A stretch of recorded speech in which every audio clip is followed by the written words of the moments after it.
Баршаңызға қайырлы күн достар, сіздермен Райхан. Бүгін сіздерге оңай салаттың рецептімен бөлісемін және салатымызды қалай әсемдеу керектігі туралы үйретемін. Видеоны соңына дейін көріп, ұнаса лайк басып, тіркеліп кетуді ұмытпаңыздар. Бірінші бізге қияр қажет. Қиярымызды үлкен етіп квадраттап тураймыз. Келесі қызанақ, қызанақты дәл қияр секілді квадрат етіп турап аламыз. Үшінші ингредиент бізде сыр. Сырымызды кішігірім қылып, квадрат қылып турап аламыз.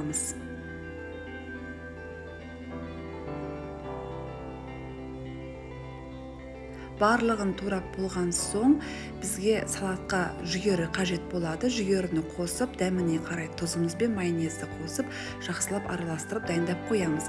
Енді салатты әсемдейік. Ол үшін бізге ұзын тұздалған печенье қажет болады.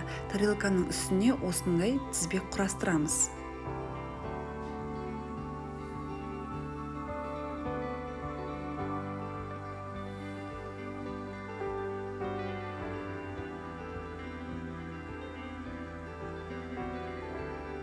Тізбегіміз дайын болды достар. Енді салатты аздап ішіне саламыз және бетіне кережке аздап қосамыз.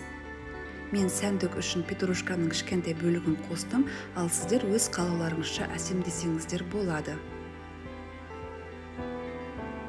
Салатымыз дайын болды достар.